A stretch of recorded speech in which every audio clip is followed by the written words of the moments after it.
Padre, hoy estamos en tu presencia porque queremos adorarte, porque por tu gracia, Señor, nos permites llegar a este sitio.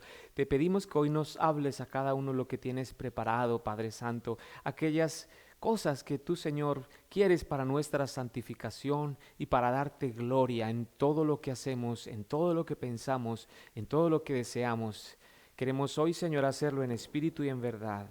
Quédate con nosotros, en el nombre de Jesús oramos, amén. Amén. Tome asiento. ¿Cómo están? A los que no he saludado, Dios los bendiga. Em, Veníamos estudiando en el libro de Juan. Bueno, pero antes de hablar del libro de Juan, quiero traer un versículo como una reflexión inicial. En Jueces 21:25 dice así: En estos días no había rey en Israel. Cada uno hacía lo que bien le parecía. Eso es todo. Cada uno hacía lo que bien le parecía. Yo escuché ese versículo y me llamó la atención cómo hoy por hoy es así.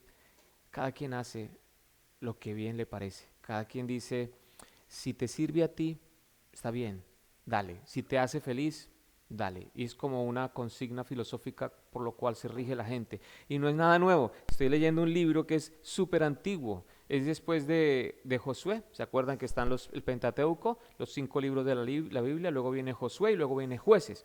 Pero esa es la última línea del libro de Jueces. Y es como un poco trágico o un poco deprimente esa línea. Después de que salen de Egipto, cruzan toda la travesía, se instalan en la tierra. Ya pasó Moisés y está Josué allí, y luego muere Josué con 110 años. Están instalados allí, el pueblo empieza a adorar otros dioses. Y después que pasa todo eso, el Señor empieza a mandar jueces para mandarles un mensaje de salvación, de que se arrepientan, de que dejen su pecado y sigan adorándolo solo a Él. Ellos desobedecen a Dios y al final dice, después de que pasan los jueces, dice, cada uno hace lo que bien le parece. ¿Ah? ¿Cómo le parece? Y es así hoy, cada quien hace lo que bien le parece. La gente empieza a demandar un rey desde ese momento, a querer un rey. Y dejémoslo ahí, metámonos a nuestro texto. El título de la enseñanza de hoy es Arresto de Jesús, un sacrificio de amor. Hemos venido estudiando el libro de Juan, como les decía al principio, y concluimos el capítulo 17. ¿Recuerdan qué era lo que decía el capítulo 17? ¿Alguien, algo? Selenia, la que tiene mejor memoria, pero alguien más, por favor. Capítulo 17 fue lo último que estudiamos. ¿De qué se trata el capítulo 17?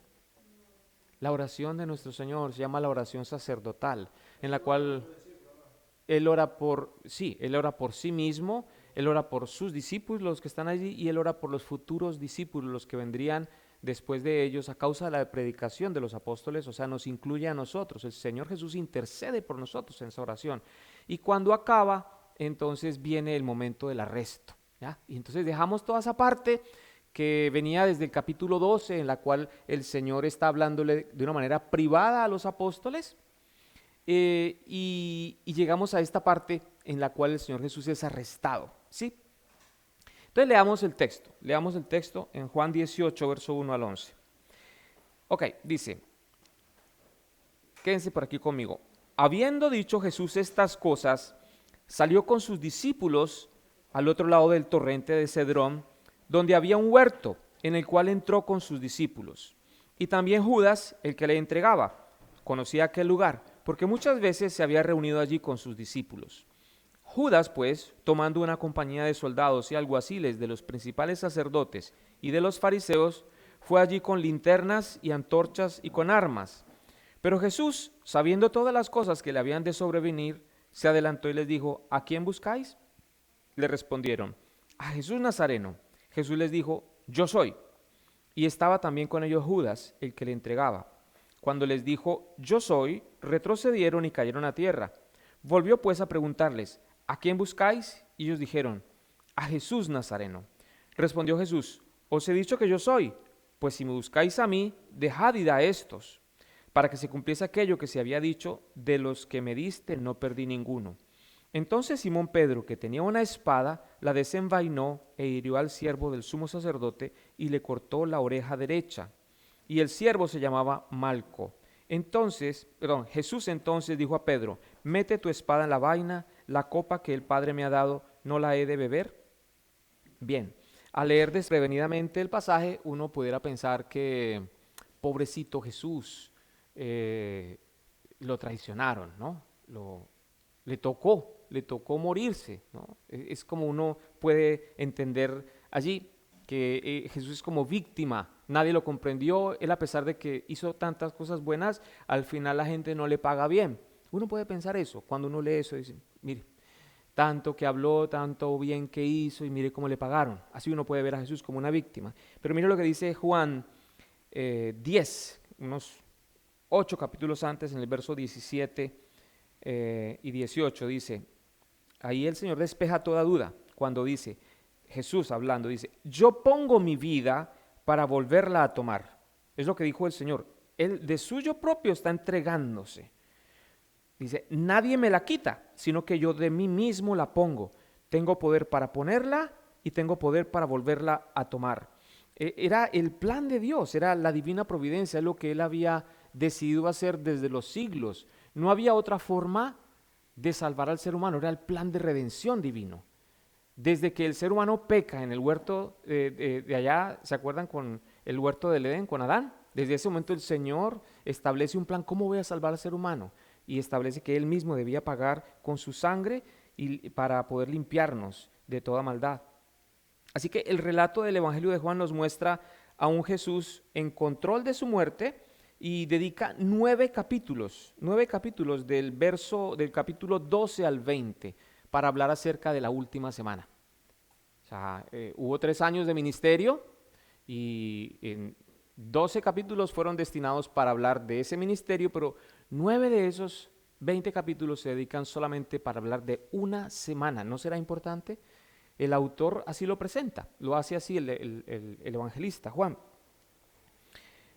El texto que leímos tiene cuatro secciones y muestra 4 rasgos del carácter del Señor. El primer rasgo es la valentía y va del verso 1 al 4. La otra área del carácter que nos muestra es el poder del Señor, del verso 4 al 6. El verso 7 al 9 nos habla del amor del Señor y el verso 10 al 11 de la obediencia. Esos son los 11 versículos que queremos cubrir hoy, que nos hablan del carácter majestuoso y glorioso de nuestro Señor. Miremos el primero, el que habla acerca de la valentía. Y empecemos en el verso 1.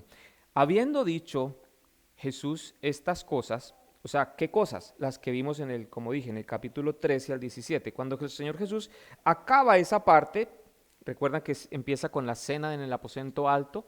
¿Sí se acuerdan de algo de eso? Porque ya han pasado meses quizá. La cena en el aposento alto, lava los pies, empieza a darles un discurso y seguimos, él va caminando, sale de ese aposento alto y les va enseñando mientras camina por las calles de Jerusalén, encaminándose a salir, pero él les va enseñando y él acaba esa sección en oración. Y dice, seguimos la lectura, salió con sus discípulos al otro lado del torrente del Cedrón. En este momento él deja Jerusalén. Todo lo que ha ocurrido hasta ahora que estuvimos hablando ocurre dentro de Jerusalén, pero aquí él está dejando Jerusalén y dice que cruza una cosa que se llama el Valle de Cedrón. ¿Qué es el Valle de Cedrón? El Valle de Cedrón es como una pequeña quebrada que, si usted se ubica, Jerusalén es como una montaña, es un monte, ¿correcto? Y él va a bajar un poco y va a subir a otro monte, el monte de los Olivos. Entonces, en medio de esas dos hay esta vertiente que se llama el torrente del Cedrón y que está seca, lo pasan caminando, pero cuando llueve en invierno se llena de agua y les es difícil cruzar, es como un desagüe. También el otro que uno lee del torrente del Cedrón es que es usado como un desagüe, o un desagüe no, sino por donde fluye toda la sangre de los rituales que hacen. O sea, mataban miles y miles de animales y fluía mucha sangre, dejaban verter esa sangre y por ese riachuelo corría sangre. Eso es lo que está pasando, especialmente allí. En estos días, que es el día de la Pascua, debía haber mucha sangre, ellos estaban pasando, y es otro símbolo que presenta la palabra de Dios en esta parte cuando dice, a propósito, dice, cruzan el río, cruzan al otro lado del torrente de Cedrón, que es esa quebrada. Y dice que, seguimos leyendo, donde había un huerto en el cual entró con sus discípulos. Ahí no nos dice el nombre, pero Mateo, el libro de Mateo y de Marcos, nombran este huerto, lo nombran como Getsemaní, que ustedes han oído el monte, el huerto de Getsemaní. Pues acá no nos dice que es Getsemaní, pero estaba ubicado en el monte de los Olivos. Eso es lo que ocurre. ¿Qué más puedo mencionar de esto? Sí, Jerusalén, si ustedes saben, Jerusalén era como una casita pegada de la otra, la ciudad de Jerusalén. Ellos no tenían huertas en sí, era una ciudad amurallada y toda esa cosa. Entonces, ellos, los habitantes de Jerusalén, acostumbraban tener como un pedacito de tierra, un lote o una finca, depende si era grande o pequeña, y ahí sembraban sus hortalizas y lo que fuera. Jesús estaba en este momento en el monte de los olivos. Se supone entonces que lo que había en ese huerto de Getsemaní era un olivar, que son árboles que producen olivas, que producen, ¿cómo es que se llama eso? Se me olvidan. Aceitunas, correcto, muy bien. Entonces tenían esa cosecha y vemos que él podía entrar y salir porque la última semana el Señor la pasó allí. Toda esa semana de la pasión, todos estos días, el Señor ha estado es allí. Él no dice que fue a otra parte, sino que él iba allá a dormir, a pernoctar. Él enseñaba en el día en Jerusalén, pero él en la noche iba allí, ¿sí? Entonces, en el verso 2, y también Judas, el que le entregaba, conocía aquel lugar porque muchas veces Jesús se había reunido allí con sus discípulos. Él iba allí con frecuencia, nos cuenta el libro de Lucas, en capítulo 22, 39. Y saliendo se fue como solía, de costumbre, al monte de los olivos, y sus discípulos también le siguieron. Y de hecho allí era donde se estaba quedando todas esas noches. Lucas 21:37 también nos dice, enseñaba de día en el templo y de noche saliendo se estaba en el monte que se llama de los olivos. Él iba allí para estar aislado, para poder tener comunión con el Padre, para orar y todo esto. Pero también él sabía que era el lugar donde Judas lo iba a buscar, donde se estaban quedando. Entonces, cuando él hace su transacción de que él va a entregar al Señor, Jesús quería que él supiera exactamente dónde iba a estar. Entonces, él no se estaba escondiendo de nadie, pero Judas sabe dónde buscar y es exactamente allí en ese sitio. Verso 3, Judas pues, tomando una compañía de soldados, me llama la atención que Judas es un personaje que es muy particular porque usted lo encuentra en muchas partes de la Biblia, el hijo de perdición, Judas no sé qué, y se menciona, es alguien que fue una infamia para el grupo de los apóstoles, era alguien cercano, comía con ellos, ahí en la cena, en la última cena, él come con el Señor, le mete la mano al plato del Señor, ¿no? Es alguien cercano, entonces los apóstoles no lo vieron venir, no supieron que él era un diablo, pues un infiltrado, no supieron. Y eso también nos habla a nosotros en la vida cotidiana, cómo hay de pronto personas que están dentro de nosotros, dentro de nuestras paredes, quizá como en este caso, en esa intimidad, y que son personas que no comparten la fe y por el contrario lo traicionaron. Pero sigamos, dice, Judas pues tomando una compañía de soldados tenía entre 600 y 1000 hombres, es lo que dice la historia bíblica y el concepto de los romanos. Una compañía corresponde a un grupo de soldados que van entre 600 y 1000 personas. Y tenía razón porque había mucha gente que estaba viniendo allí a Jerusalén en esos días. Y lo que se dice, los historiadores, es que la mínima cantidad de personas que debían ir en ese momento para arrestar al Señor fueron 200. O sea, usted figúrese que lo mínimo que fueron 200 soldados romanos, el mejor ejército más preparado del mundo en ese momento, 200 soldados para arrestar a Jesús.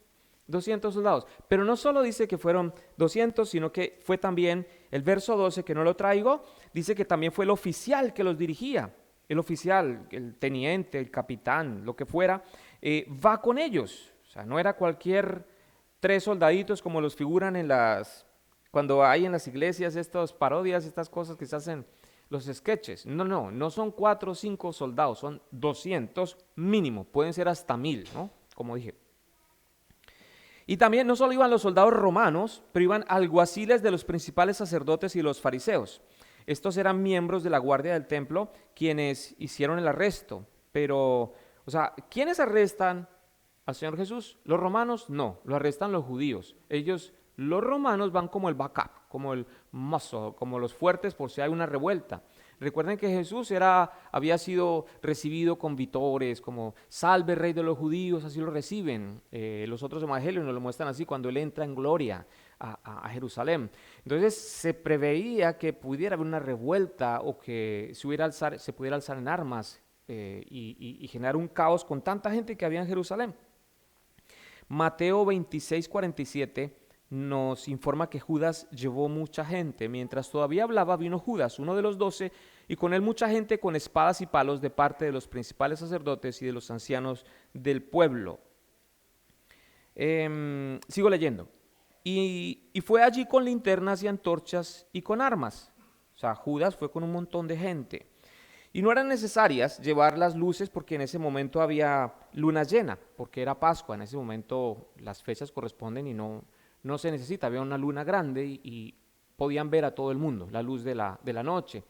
Pero lo hacen, llevan antorchas, llevan linternas y aún armas porque creen que Jesús va a salir volado por las montañas y están previendo tanta gente para hacerle una encerrona y que no se les escape. Eso es lo que está pasando. Verso 4 dice, pero Jesús, sabiendo todas las cosas que le habían de sobrevenir, se adelantó. Él no se esconde, Él no huye, al contrario, Él tiene calma y dominio propio.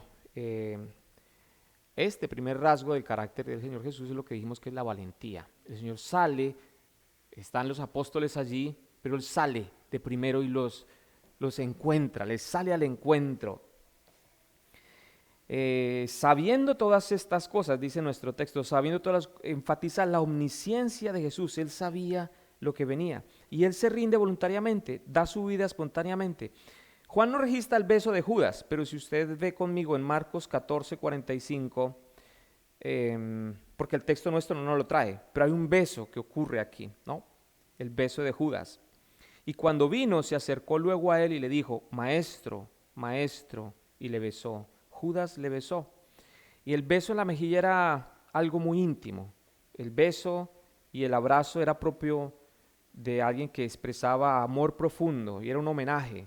El beso entre dos hombres y el abrazo era respeto, intimidad, como el beso que uno tiene con un hijo o con un hermano o con alguien que uno aprecia mucho, con el papá. Uno de hombre se abraza y se puede besar y es un homenaje de respeto, de intimidad, ¿no? Yo no ando besando a cualquier hombre por allí. Uno se empuja, se patea con hombres, se empecha. Pero con un hombre, eventualmente uno se puede besar cuando hay esa calidez, como Sergio puede besar a su hijo Junior, como tú puedes besar a tu papá, o como un hijo lo besa a uno, o un hermano. A mí muchos hombres también me han besado, en el sentido no en el otro sentido, pero en el sentido del respeto, del amor profundo, de la intimidad, y es algo sano, y es algo que se usaba, y aún todavía se usa, ¿no? Ese tipo de beso es el que expresa Judas para el Señor. Qué tremendo, ¿no? Entonces dijimos que el texto hoy nos trae 4 rasgos del carácter del Señor Jesús, y el primero es la valentía, el segundo es el poder. Leamos lo que dice el siguiente verso en la segunda parte del 4, y les dijo, ¿a quién buscáis?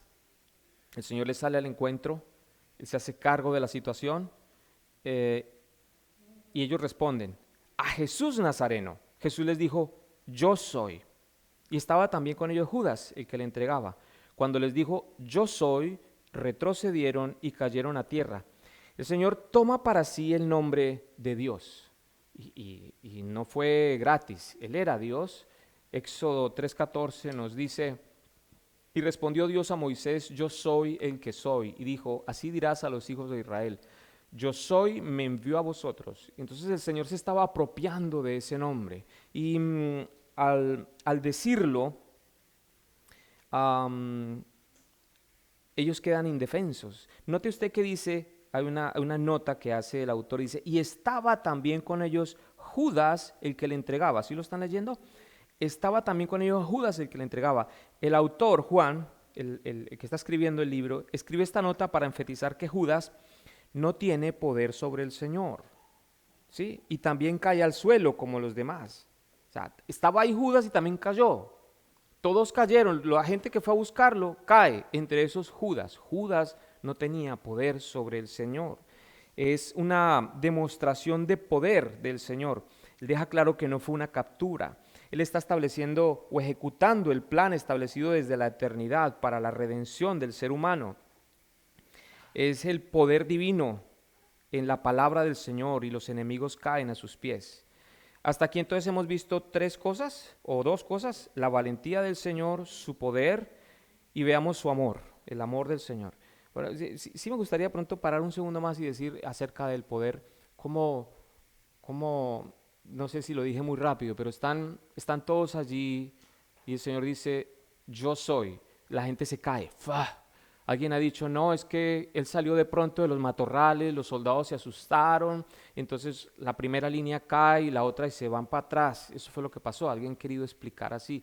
Pero realmente si es un ejército preparado para todos esos eventos, pues eso es ridículo pensar en ese sentido. Realmente hubo algo, como literalmente lo dice, que el Señor al decir su nombre, yo soy, hubo esa como onda, la gente cae, ¡buf! Y Él lo que está diciendo es, voy a meterme allí ahorita, Él está estableciendo su poder y autoridad sobre toda carne en ese momento. Lo hace con una manifestación gloriosa. Volvió pues a preguntarles en el verso 7, ¿a quién buscáis? Y ellos dijeron, a Jesús Nazareno. Respondió Jesús, os he dicho que yo soy. Fíjese que Él les pregunta dos veces lo mismo, ¿sí? Y ellos también responden lo mismo dos veces, ¿sí? ¿A quién buscáis? ¿Sí? Dos veces, y las dos veces a Jesús Nazareno. ¿Y lo hace para qué? Para evidenciar que sus órdenes no incluyen capturar a los discípulos. Las órdenes que tienen ellos como soldados es vayan y traigan a Jesús, ¿sí? No le dijeron vayan y traigan a los 12, y Él lo hace para protegerlos. De alguna manera dice mejor déjenlos ir, ya vieron lo que hice. Él dice yo soy, y viene esa manifestación de su poder, la gente cae. Entonces el Señor le está diciendo como, más les vale que los dejen ir, más les vale que dejen ir a mis discípulos. Ya vieron lo que soy capaz, ¿no? Les dice, ¿a quién buscan? ¿A Jesús? Aquí estoy, déjenlos ir. Y está ahí muy tieso el Señor. Ahí Él no está como, ay, no, esa, ¡pum!, cae la gente. Dice, déjenlos ir. Y les pregunta dos veces, ellos caen en cuenta y dicen, sí, ¿no? Si no, era otro precio. ¿Y por qué los protege? ¿Por qué los protege? Porque Él es el buen pastor. Juan 10, 12 y 13. Mas el asalariado y el que no es el pastor, de quien no son propias las ovejas, ve venir al lobo y deja las ovejas y huye. Y el lobo arrebata las ovejas y las dispersa. Así que el asalariado huye porque es asalariado y no le importan las ovejas. El Señor en ese texto nos enseña que Él es el buen pastor que está dispuesto a dar la vida por las ovejas. Y en este momento está en ejecución de esa palabra. Él se para enfrente y ejerce autoridad. La gente retrocede y Él les dice, déjenlos ir. Y la gente no tiene opción sino dejarlos ir. Verso 9, para que se cumpliese aquello que había dicho, de lo que me diste no perdí ninguno. El Señor evitó el arresto de ellos. Cada uno era un regalo del Padre al Hijo. Juan 6, 37 al 40 nos habla de esto. Todo lo que el Padre me da vendrá a mí, y al que a mí viene no le echo fuera. Somos un regalo. Los discípulos eran un regalo, ustedes son un regalo de Dios Padre al Hijo. Dice que todo aquel que va al Padre, o viene al Hijo, perdón, Él no le echa fuera. Dice, porque he descendido del cielo no para hacer mi voluntad, sino la voluntad del que me envió. Y esta es la voluntad del Padre, el que me envió, que de todo lo que me diere, no pierda yo nada. Él no quiere perder ninguno, sino que lo resucite en el día postrero. Y esta es la voluntad del que me ha enviado, que todo aquel que ve al Hijo y cree en Él tenga vida eterna, y yo le resucitaré en el día postrero. En otras palabras, el Señor Jesús, si quiere acompañarme con el concepto, es el Señor no iba a perder a nadie. El Señor tenía a sus apóstoles con Él. Él no iba a perder ninguno. Él tiene algo mayor para ellos, la vida eterna. Era un regalo. Era el regalo de Dios Padre para el Hijo. No voy a perder ninguno. ¿Y qué es lo que hace? Él se para ahí en el medio. El arresto de los apóstoles, si se hubiera dado hubiera significado una pérdida de fe para ellos. Es decir, si usted se figura en una situación dramática en su propia vida, como ellos tenían 3 años atrás con el maestro, van con él a todas partes, él les provee todo. De repente vienen estos soldados y a ellos mismos los arrestan y los llevan presos. ¿Quién va a ver por sus hijos? Y si pasan un mes y hasta de pronto son ejecutados, ¿quién va a ver por sus hogares? Hubiera habido pérdida de fe. ¿Me entienden el punto? No se podía dar el Señor el lujo de perder a ninguno de ellos. Y Él mismo se asegura, por amor a ellos, de que no les falte la fe. Él los guarda de esa prueba. Él no les permite vivir esa prueba porque no están listos para vivirla, no están capacitados. Estoy hablando algo bien importante. Quisiera que lo comprendieran. Voy a tratar de expresarlo un poco mejor. Alguien diría, ¿significa, pastor, que la salvación se puede perder?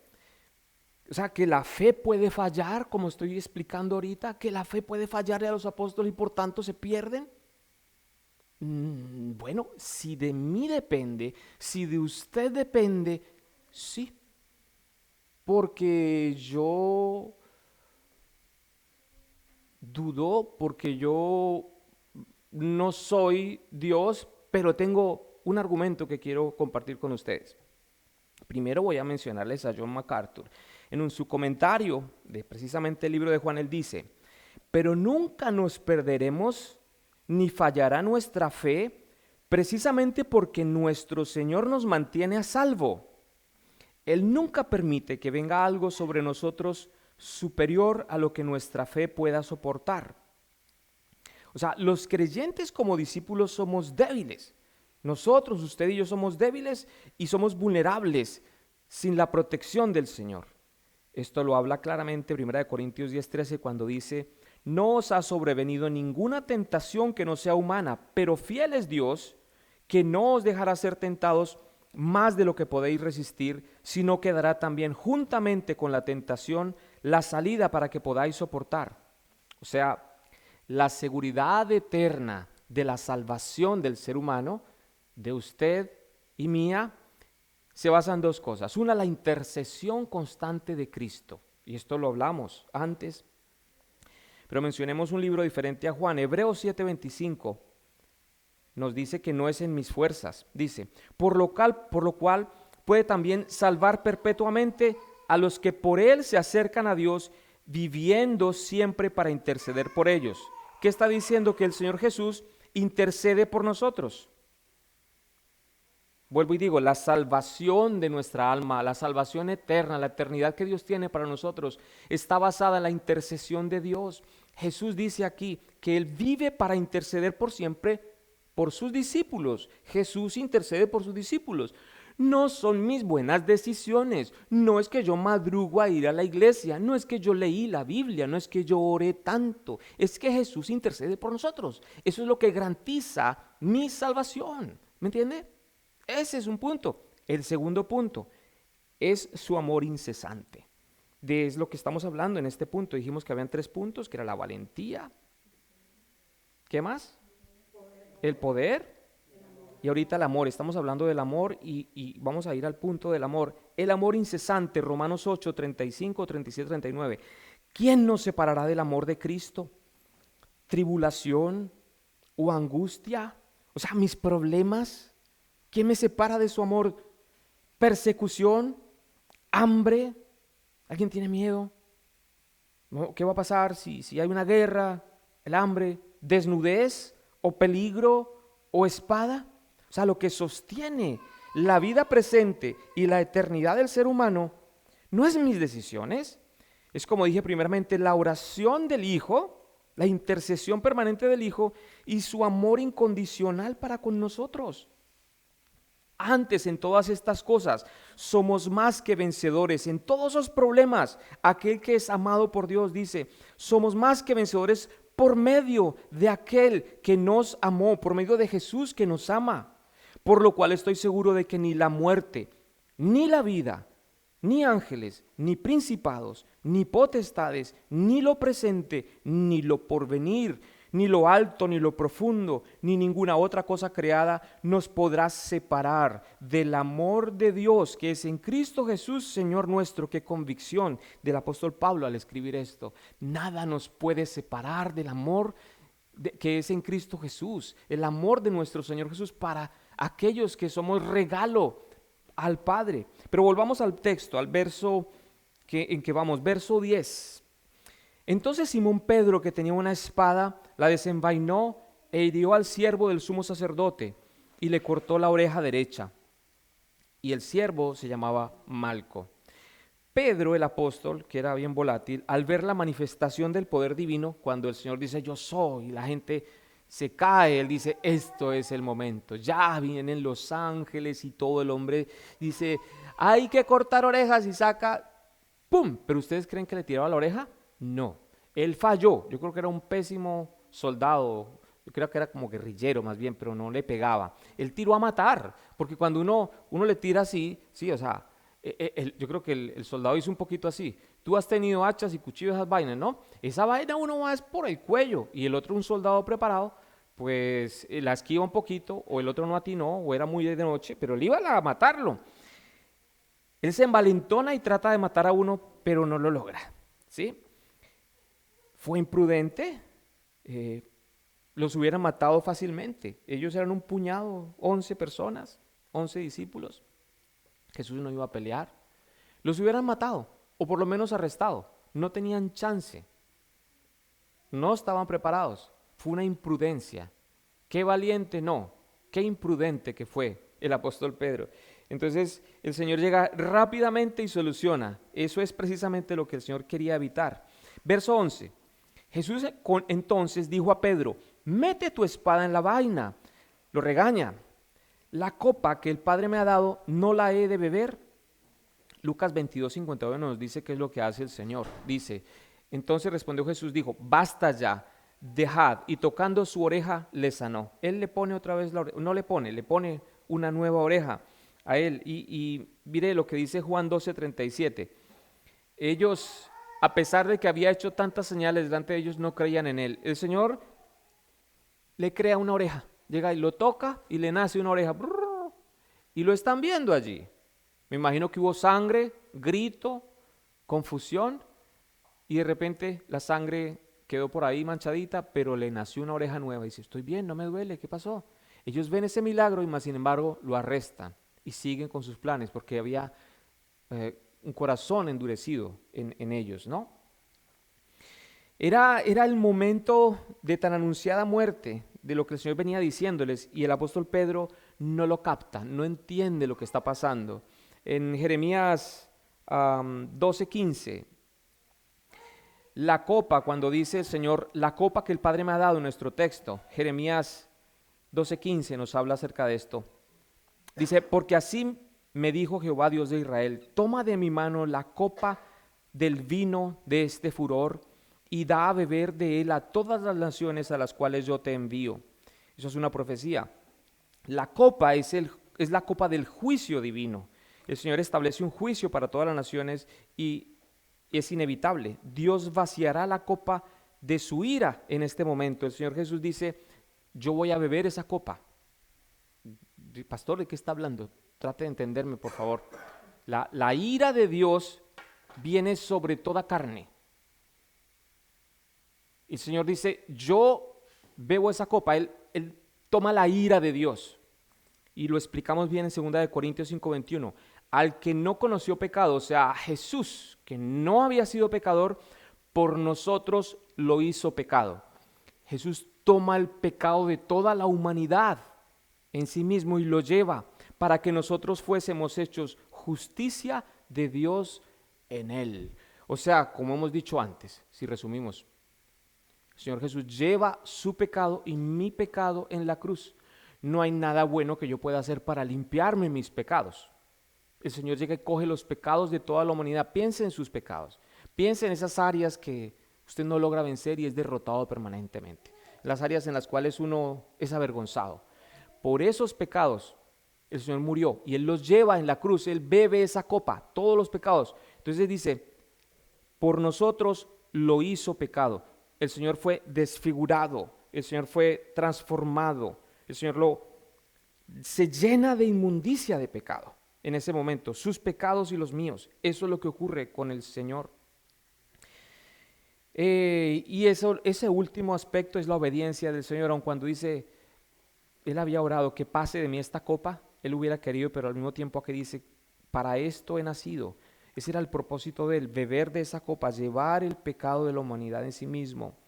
Y esa es la obediencia suprema de nuestro Señor. Bien, hemos visto los 4 aspectos que trae la enseñanza de hoy: la valentía del Señor al pararse allí, no esconder, el poder manifestado en esa situación que vimos, el amor del Señor protegiéndolos y la obediencia, a pesar de que era algo terrible. No era terrible ir a la cruz, aun cuando es terrible. No era terrible ser azotado, no era terrible tener la corona, no era terrible ser escupido, no es tan terrible ser golpeado con palos o con látigos.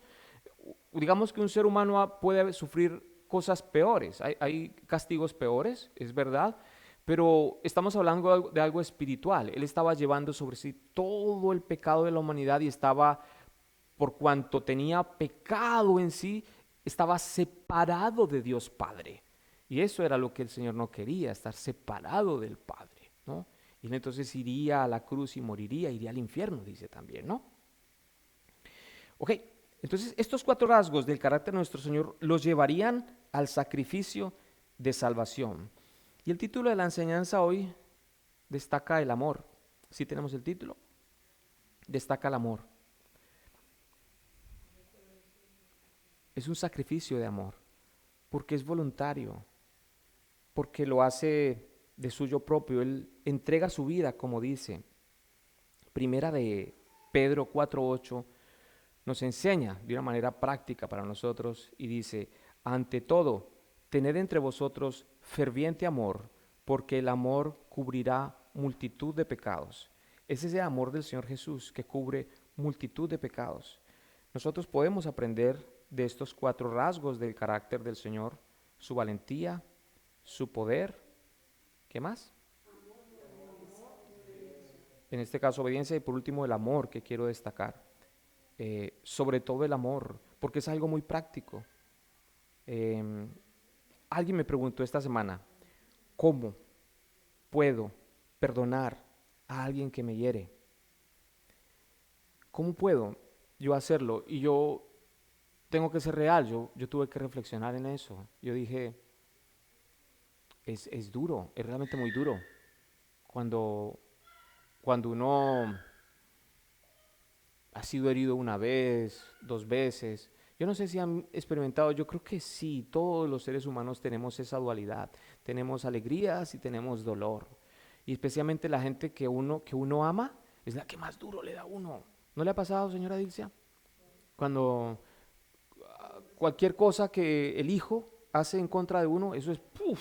El esposo, el pariente, el papá, eso sí que duele, es doloroso. Entonces, ¿cómo hace uno como para seguir viviendo? ¿Cómo hace uno para perdonar? Y sí, yo fui experimentado en eso y seguiré siéndolo hasta que me muera. Experimentado como el Señor Jesús en dolor. Pues no a ese nivel, pero me refiero que en mi propia vida he experimentado dolor. Entonces, ¿cómo hago yo para perdonar al que me hiere? Primera cosa es la obra transformadora del Espíritu Santo. Es la obra de Dios. ¿Cómo puedo yo perdonar a alguien? ¿Cómo puedo yo amar a mi enemigo? Es la obra del Espíritu Santo. Segundo, pues yo decido obedecer al Señor, o sea, decido perdonar a alguien, pero porque es natural en mí. Yo soy una persona que ha sido regenerada. No es algo que yo pueda hacer de mí propio. O sea, por decir, puedo mencionar un caso de mi propia vida. Matan a mi papá, matan a mi hermana, y pues yo quedo muy herido. Y yo lo que quiero es venganza, quiero igualar las cosas y entiendo que nunca lo logra uno. Uno odia y logra matar al fulano, logra hacerle daño y uno no queda saciado, uno queda como jodido, ya uno está malo. Desde que a uno lo dañan, uno queda dañado como para siempre. La Biblia enseña, si el Hijo nos liberta, realmente somos libres. Entonces hay una libertad que el Señor propone y se obtiene a través de la obediencia. Vuelvo y voy al punto. ¿Cómo hago yo para amar a aquel que me hace daño? Pues a través del perdón. ¿Cómo puedo yo realmente perdonar? Primero es la obra del Espíritu Santo, ¿sí? Segundo, es una decisión que yo debo tomar. Ahora, si bien es voluntaria la decisión, pero tampoco se me dificulta, porque el Espíritu Santo está obrando en mí. Entonces es algo natural, que Él me inquieta y me inquieta y me inquieta hasta que si yo me he encontrado con el Señor, yo sencillamente acojo su mandamiento. ¿Cuál es su mandamiento? Juan 13:34. Un mandamiento nuevo os doy, que os améis unos a otros. O sea, yo escucho la voz de Dios que me dice, amaos los unos a los otros, como yo os he amado, que también os améis unos a otros. Vuelven en Juan 15:12, este es mi mandamiento, que os améis unos a otros como yo os he amado. Juan 15:17 dice lo mismo, esto os mando, que os améis unos a otros. Ese es el mandamiento del Señor. Y como digo, al final no le es gravoso a uno. Uno ama al Señor y entonces uno empieza a vivir de ese modo. Primera de Tesalonicenses 4:9, el apóstol Pablo dice, pero acerca del amor fraternal no tenéis necesidad que os escriba porque vosotros mismos habéis aprendido de Dios, hemos aprendido de Dios que nos amemos unos a otros.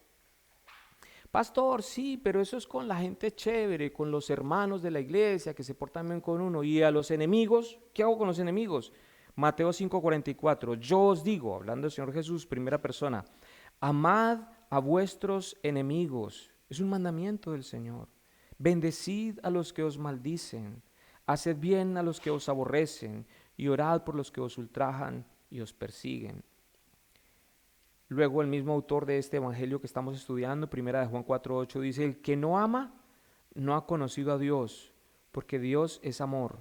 O sea, a ver si entienden el concepto. Nosotros somos pecadores, estamos sucios, no merecemos nada bueno.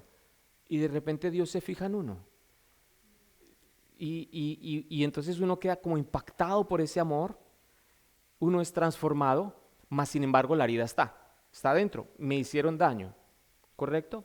Pero recibí el amor de Dios. Y es como si el amor de Dios empieza a cubrir esos pecados, esas faltas de los otros. Y es cuando haya sentido primera de Pedro, el amor cubre multitud de faltas, porque mi ser ha sido transformado por el amor de Dios. Y ese amor de Dios entonces cubre las faltas, no solo mis faltas, pero las faltas de los demás. Es como funciona. El amor al Señor, dice, el amor a Dios, porque hablamos del amor a los hermanos, el amor a los enemigos. ¿Cuál es el gran mandamiento? Amarás al Señor tu Dios con todo tu corazón, con toda tu alma y con toda tu mente. Este es el primero y grande mandamiento, y el segundo es semejante. Amarás a tu prójimo como a ti mismo. El prójimo, y hemos dicho esto en Mateo, lo hemos enseñado, el prójimo no es mi hijo o la persona que se porta bien conmigo. El prójimo es el malo también.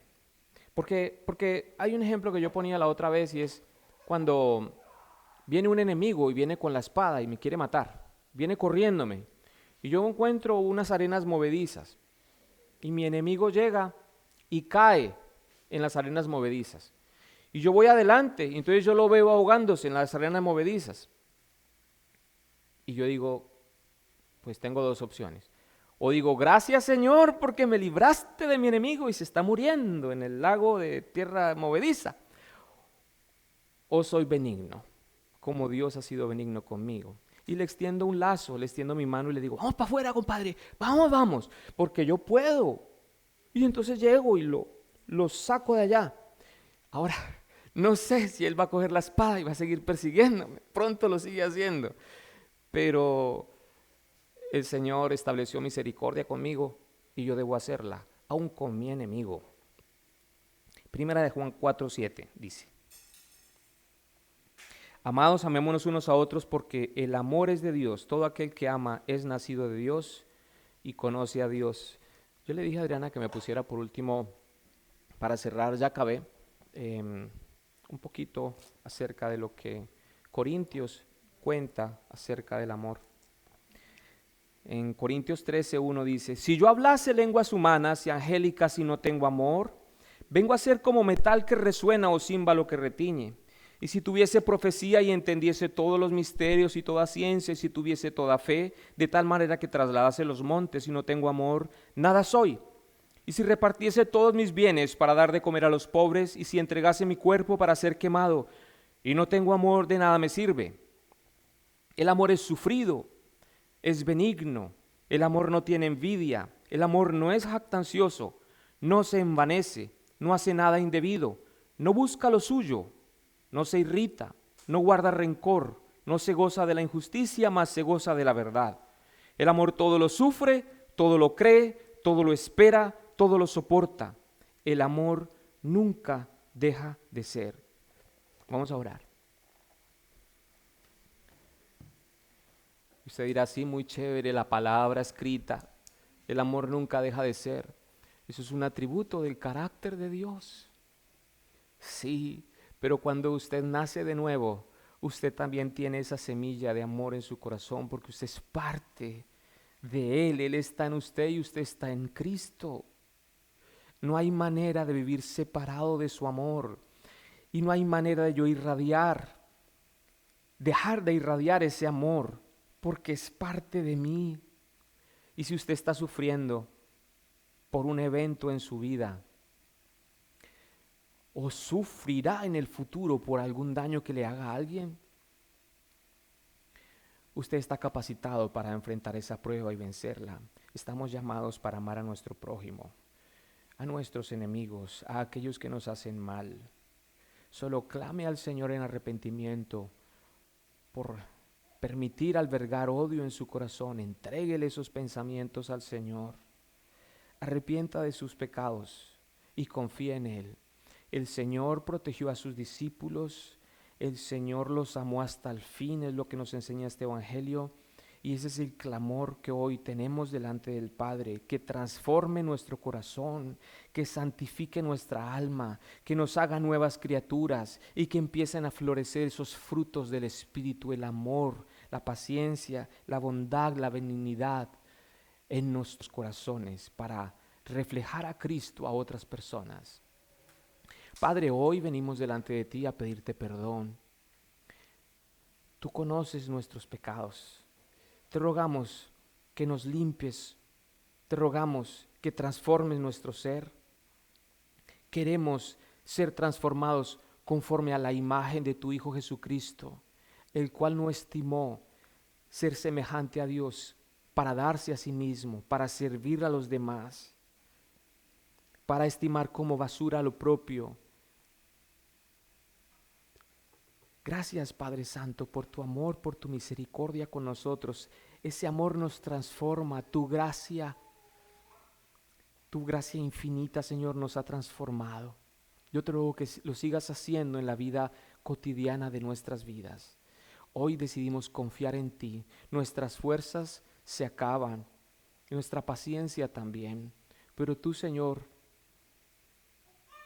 has sido bueno con nosotros y nosotros también queremos serlo con los demás. Ayúdanos hoy en el nombre de Jesús.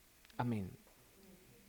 Amén, gloria a Dios. Pues esa era la enseñanza de hoy. Espero que Dios los bendiga y que transforme su ser a cada uno. Nos vemos en 8 días, queremos orar para terminar. Y si alguno quiere ofrendar en este ministerio, también puede hacerlo. Padre, te damos gracias por la oportunidad de juntarnos hoy, de estar en compañía, de crecer juntos, de que tú formes y moldees nuestro carácter. Señor, tú has sido fiel con nosotros y no nos has dejado huérfanos. Nos has dado tu Espíritu Santo que nos habla permanentemente. Gracias, Padre Santo.